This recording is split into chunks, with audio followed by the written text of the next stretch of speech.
Hi everyone, C S Surabhi this side. And आज हम बात करेंगे कि हमें 2025 में कौन से म्यूचुअल फंड में इन्वेस्ट करना चाहिए। ये जानने के लिए हमें ये देखना पड़ेगा कि इन्वेस्टर्स जब इन्वेस्ट करते तो क्या क्या गलतियां करते and how can we avoid this mistake. इससे पहले मैं आपको एक कहानी सुनाती हूँ।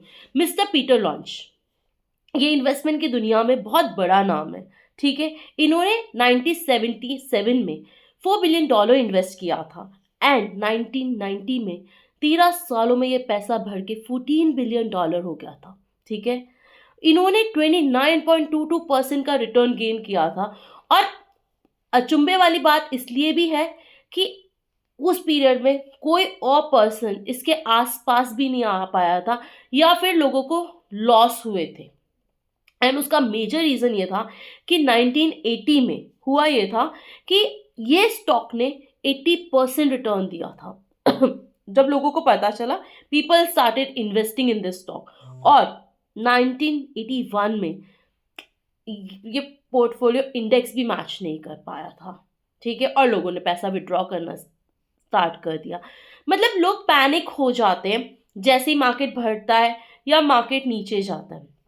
यदि मैं इंडिया में इन्वेस्टर्स की बात करूं तो जो लोग सिप्स करते हैं, ठीक है, उसमें लोग बहुत फैसिनेटिंग लगता है कि अच्छा 3 साल में ये रिटर्न है, 5 साल में ये रिटर्न है, 10 साल में ये रिटर्न है।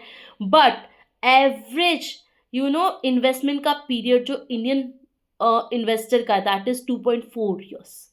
मतलब 2.5 साल भी पूरा नहीं है। बिकॉज क्या होता है, जैसे मार्केट ऊपर जाती है लोग इन्वेस्ट कर देते, जैसे मार्केट नीचे जाती है फिर लोग विड्रॉ करना स्टार्ट कर देते।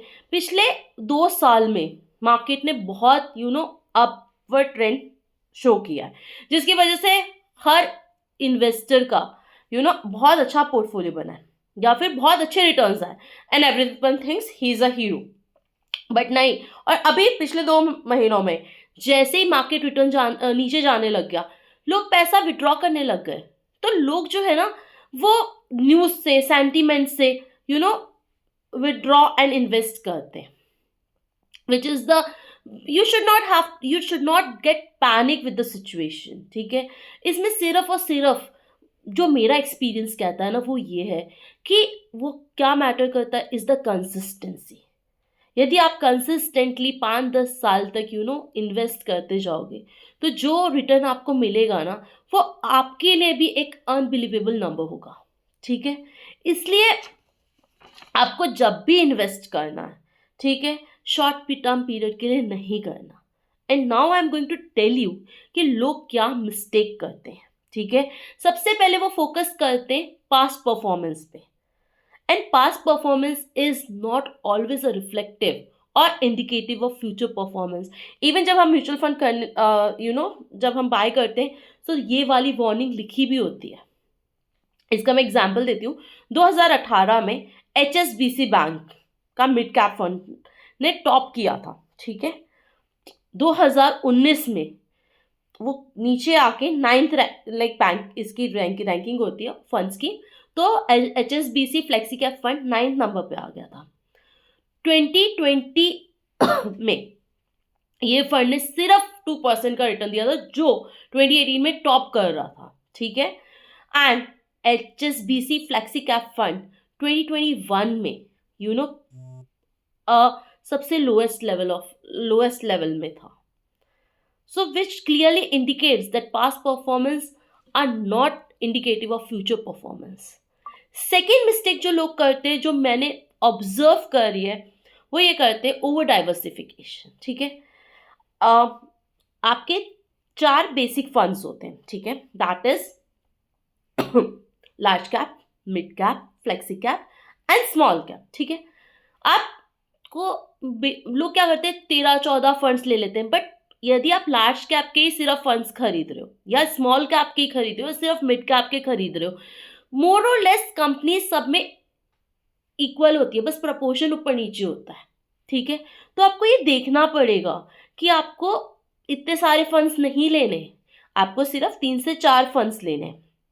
ठीक है, what I suggest is, if you are a youngsters or you are in 20 or 30, or sorry, if you are in 20s or 30s of your age, तो आपको 30% लार्ज कैप लेना चाहिए, 30% मिड कैप लेना चाहिए एंड रिमेनिंग आपको small cap लेना चाहिए। And if you are in your 40s तो आपको 50% लार्ज कैप लेना चाहिए, 30% आपको मिड कैप लेना चाहिए एंड 20% स्मॉल कैप लेना चाहिए। बिकॉज जब आप 40s में चले जाते हो तो आपका रिस्क लेने की कैपेसिटी कम हो जाती है, बिकॉज आपके ऊपर रिस्पॉन्सिबिलिटीज आ जाती है। सो यहाँ पर कैच यही है कि 3 से 4 फंड्स में इन्वेस्ट करो, बहुत सारे फंड्स में इन्वेस्ट करने की ज़रूरत नहीं है। तीसरी गलती जो लोग करते हैं वो ये है कि शॉर्ट टर्म के लिए इन्वेस्ट करते हैं म्यूचुअल फंड्स में, ठीक है। अब आपको पैसा चाहिए 2-3 साल बाद में, और जो आपको पता ही है कि आपको चाहिए, ठीक है, you can go beyond that. And उस टाइम पे यदि मार्केट ने अच्छा परफॉर्म नहीं किया तो आपने जो इन्वेस्ट किया है उसकी वैल्यू और नीचे चली गई, ठीक है। आपने इन्वेस्ट किया था रिटर्न्स कमाने के लिए, बट मार्केट नीचे चले गए तो आपकी रिटर्न्स तो गई, रिटर्न्स तो आई नहीं, और आपका कैपिटल भी डिक्रीज हो गया। सो नहीं, यदि आपको पता है कि आपको शॉर्ट टर्म के लिए इन्वेस्ट करना है तो here I would suggest you should invest in debt instruments, ठीक है।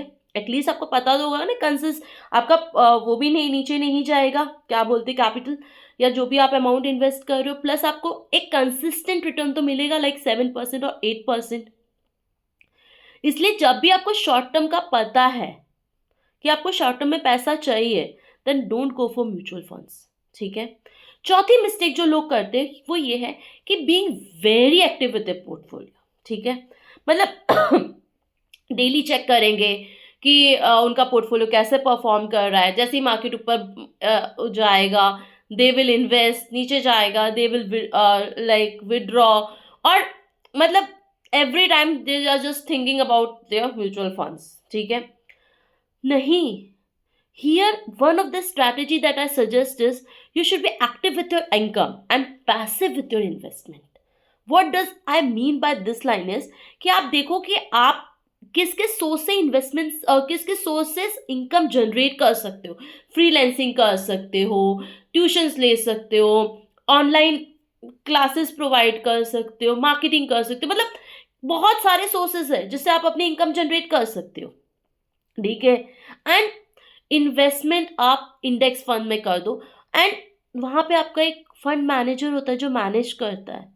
So you don't have to take all the tensions, आपको सारी टेंशंस लेने की ज़रूरत नहीं है, समझ रहे हो। सो इस टाइम पे आपको ये देखना है कि इनकम के सोर्सेज कहाँ कहाँ से हो सकते हैं एंड इन्वेस्ट करने के लिए, बिकॉज जो फंड मैनेजर है उसका ये काम है, ठीक है, आपका ये काम नहीं है। This is not your job, your job is different than investment, so let the fund manager do their job and you should not be very active with your portfolio. अब पांचवी मिस्टेक जो लोग करते हैं वो ये है कि they select the mutual fund with sorry, they select the mutual fund that is very big, ठीक है। तो लोग क्या करते हैं, स्मॉल कैप में जिसमें बहुत सारी कंपनीज है उसमें इन्वेस्ट कर देते हैं, ठीक है। अरे उनके पास में इतनी इन्वेस्टमेंट अपॉर्चुनिटीज़ ही नहीं है, ठीक है। अब आपने स्मॉल कैप को पैसा दिया है, उनकी रिस्पॉन्सिबिलिटी आपको रिटर्न देना। अब उनके पास में लमसम में भी आ गया, SIPs में भी आ गया, but they don't have the opportunities to invest, ठीक है। तो क्योंकि इतनी कंपनीज ही नहीं है, या फिर ये कह लो गुड क्वालिटीज़ की कंपनी नहीं है, जिसकी वजह से क्या है वो इतना प्रॉफिट ही नहीं कर रही है, इतना रेवेन्यू ग्रोथ ही नहीं है, उनका प्रॉफिट ग्रोथ ही नहीं है। सो ये नहीं करना है, ठीक है। हमको स्मॉल कंपनीज का जो पोर्टफोलियो है वहाँ पे इन्वेस्ट नहीं करना, हमको देखना है कि हमारी ग्रोथ अपॉर्चुनिटीज़ कहाँ पे कभी कभी वैल्यूएशन हमें बहुत बड़ा देखने को मिलता है, ठीक है, बट जब हम अंदर देखते हैं ना तो रेवेन्यू और प्रॉफिट का ग्रोथ ही नहीं होता। सो हाईली प्राइस कंपनी में और पैसा नहीं डालना चाहिए, बिकॉज रिटर्न तो ज़्यादा आएगा नहीं, रिस्क और बढ़ जाएगा। तो हमें ये थोड़ा ना करना है, वाई वी आर इन्वेस्टिंग, कि हमारा रिटर्न ज़्यादा हो और रिस्क मिनिमाइज हो, ठीक है। अब जब आप ये पहली बात तो मैंने आपको 5 गलतियां बताई। Whenever you are invest in mutual funds तो 3 एक्सपेंसेस होते हैं, ठीक है। पहला एक्सपेंस होता है, पहली जो चीज़ होती है that is expense ratio. What is expense ratio? It is the percentage of your investment expense, ठीक है। तो सपोज करो यदि आपने 10,000 रुपये इन्वेस्ट करें तो आपको 100 रुपये आपकी कॉस्ट आ गई, ठीक है, दैट इज, तो आपको 1% और 2% डिपेंडिंग ऑन द फंड आपको ये देना पड़ता है, ठीक है। फिर उसके बाद में आता है एग्जिट लोड। तो एग्जिट लोड क्या होता है, यदि सपोज करो आपने कोई इन्वेस्टमेंट बाय करा एंड आप उसको सेल कर रहे हो with in a period of 1 year, तो आपको कंपनी एक पेनल्टी लगाती है जिसको हम एग्जिट लोड कह देते हैं। कुछ कंपनीज लगाती है, कुछ कंपनीज नहीं लगाती है, ठीक है, तो ये भी आपका एक खर्चा होता है। तीसरा जो खर्चा है दैट इज योर टैक्सेशन, ठीक है, कैपिटल गेन का टैक्सेशन, ठीक है। यदि आपने कोई इन्वेस्टमेंट आज म्यूचुअल फंड में आज कुछ इन्वेस्टमेंट किया और आप उसको with in a 1 year cell of कर देते हो, ठीक है, तो आपको शॉर्ट टर्म कैपिटल गेन लगता है एट द रेट ऑफ 20%, ठीक है। और यदि आप उस इन म्यूचुअल फंड को 1 साल से ज़्यादा होल्ड करके सेल ऑफ करते हो तो आपको लॉन्ग टर्म कैपिटल गेन लगता है, दैट इज टैक्सेबल एट 12.5%। तो बेसिकली ये 3 खर्चे होते हैं, ठीक है। तो आपको देखना पड़ेगा कि यू नो कैसे इन्वेस्ट करना है, कितना करना है, ठीक है। व्हाट आई सजेस्ट इज, मैंने आपको इंडेक्स फंड्स में सबसे पहला सजेशन तो ये है कि consistently let your investment grow, क्योंकि कंपाउंडिंग का इफेक्ट इज अनमैचेबल, अनबिलीवेबल, ठीक है। सो कंसिस्टेंसी जब रखोगे इन्वेस्टमेंट में तभी ग्रोथ होगी, तभी उसका कंपाउंडिंग इफेक्ट देखने को मिलेगा, ठीक है। सो 5 मिस्टेक जो नहीं करनी है, वो पहली मिस्टेक ये है कि सिर्फ पास्ट परफॉर्मेंस पे you don't have to focus. दूसरी मिस्टेक ये है कि ओवर डाइवर्सिफिकेशन नहीं करना है। तीसरी मिस्टेक ये है कि इन्वेस्ट इन म्यूचुअल फंड, यदि शॉर्ट टर्म के लिए है तो म्यूचुअल फंड में इन्वेस्ट मत करो, क्योंकि मेरा ये मानना है कि स्मॉल पीरियड में पैसे को प्रोटेक्ट करो, ठीक है, और लॉन्ग पीरियड में पैसे का ग्रो करो, ठीक है। You should not be very active with your portfolio. And fifth one is don't select mutual fund that is big in size, ठीक है। आई होप मेरी इस वीडियो से आपको म्यूचुअल फंड में इन्वेस्ट करने में थोड़ी क्लैरिटी आई होगी। एंड अपने कमेंट्स लिखना। Thank you so much for watching it. Have a wonderful day. Keep smiling and keep rocking. Bye bye.